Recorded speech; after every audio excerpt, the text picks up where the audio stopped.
And it says, what comes out of the mouth of the beast? And this is where it gets a little intriguing. He opened his mouth in blasphemy against God to blaspheme his name. Now, blasphemy means a person puts himself in the position of God, claiming prerogatives that belong to God. The Bible defines blasphemy as when you claim to have prerogatives of God or that you should be worshiped as God. 2 Thessalonians 2:4, and this is a verse that makes a lot of people think that, well, they must be rebuilding the temple in Jerusalem. It says, who opposes and exalts himself above all that is called God or that is worshipped, so that he sits as God in the temple of God, showing himself that he is God. And I don't know if you can see all of this picture on the screen. This is Pope Francis. He's one of the more humble popes. He doesn't like sitting in this throne because on that throne he's actually sitting between the two cherubim, which is the position of God according to the Bible. That mercy seat is where God appeared to his people between the two angels. And so Francis has tried to avoid some of the extravagance of other popes, but that's the position they hold. They claim to be sitting over the church of God. The Jews answered him and saying, they said to Jesus, for a good work we do not stone you, but for blasphemy. This is the Bible definition of blasphemy. Because you, being a man, make yourself God. So when a man puts himself in a position that really belongs to God, the Bible calls that blasphemy. Now, these are some quotes from the Catholic Church itself, and so you just have to decide on your own. We hold upon this earth the place of God Almighty. That's Pope Leo VIII. When a man says, we hold the place of God.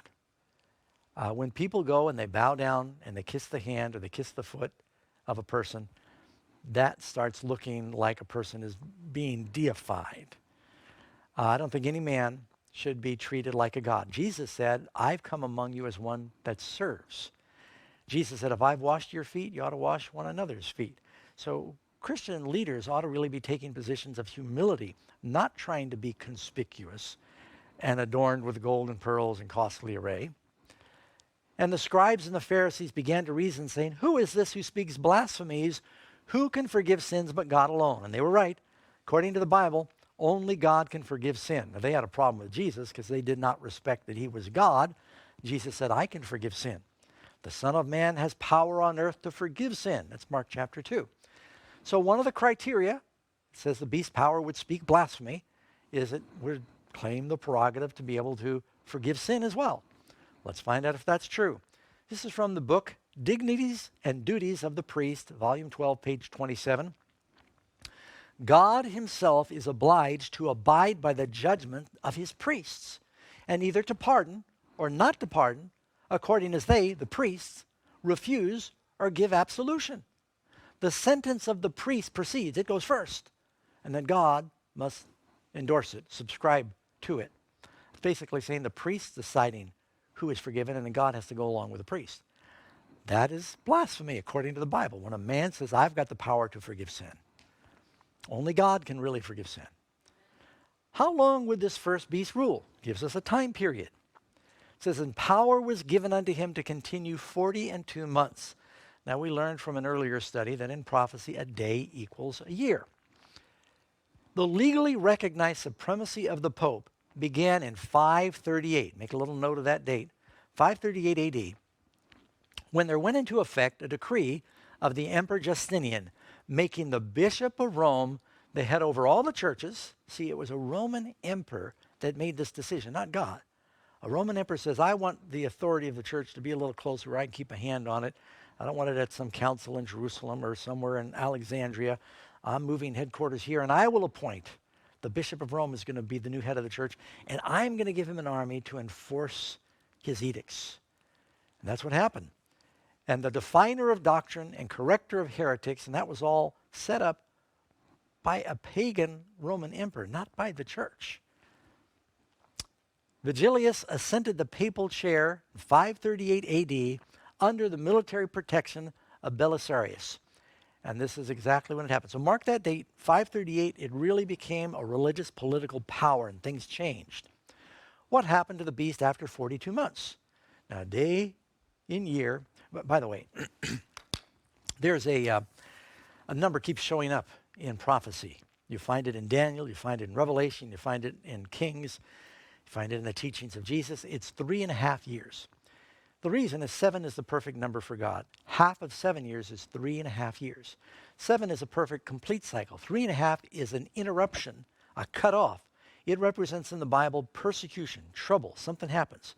Jesus teaches 3.5 years, he's crucified.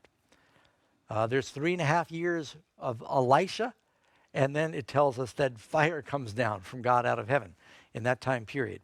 The disciples preach for 3.5 years. The first martyr, Stephen, is stoned. And it tells us that you've got this time period and then something happens. There's usually some kind of tribulation and some big change of power that takes place after the 3.5 years. 3.5 years is a time, that's 1 year, a times, that's 2, 2 and 1. 2 means a couple or a pair, and a half. 3.5 years is a time, a times, and half. Uses that phrase in Daniel. 42 months, 1,260 days. It uses the same time period. By the way, the Jewish month had 30 days. 42 months is 1,260 days. You can do that with your calculator real quick. So what happens? 1,260 days, or is it 1,260 years? A day in prophecy is what? It's a year. I saw one of the heads as it was wounded to death, but the deadly wound is healed, and all the world wonders after the beast. So it tells us that after the starting point, 1,260 years, and it would receive what looked like a mortal wound. Here you have it, 42 months, 1,260 years. I have appointed thee each day for a year, Ezekiel 4:6. So that reaches then to 1798, if you start at 538. What happened in 1798? The very thing that God foretold. You remember Napoleon? I'm sure you've heard that name. And he did things that nobody dared do. The birth of atheism really started in France.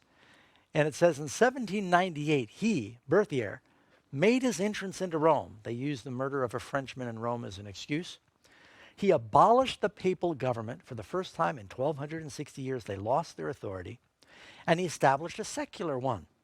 See, up until that point, every king and leader in Europe couldn't do anything without the authority and support of the church. You ever play chess? What pieces were next to the king and the queen? Bishops. Because that's the way it was in Europe. They couldn't do anything without the endorsement. Because if the Pope said, I do not support this decree, you know why the Church of England split off from the Roman Church is because the Pope would not approve the divorce of Henry VIII. So he broke away and formed the Church of England. By the way, they recently reunited, which I think is another prophetic milestone we'll talk about later. But up until that point, the kings couldn't even do anything without the support of the church until Napoleon's general basically gave them a mortal wound. He that leads into captivity shall go into captivity. He that kills with a sword must be killed with a sword. And they took that pope captive. He led him off to Valence, and he died in captivity. They lost all of their political clout with the empires of Europe during that time until just before World War I, or at the conclusion. It says here, the Roman question tonight was a thing of the past. The Vatican was at peace with Italy, and this is San Francisco Chronicle, February 11, 1929, in affixing autographs to the memorable document, Healing the Wound. So there was a healing of the wound politically in 1929, but now there was also a big wound. Pope Francis often talks about the wound of Christ in the split between the Protestants and the Catholic or Orthodox churches.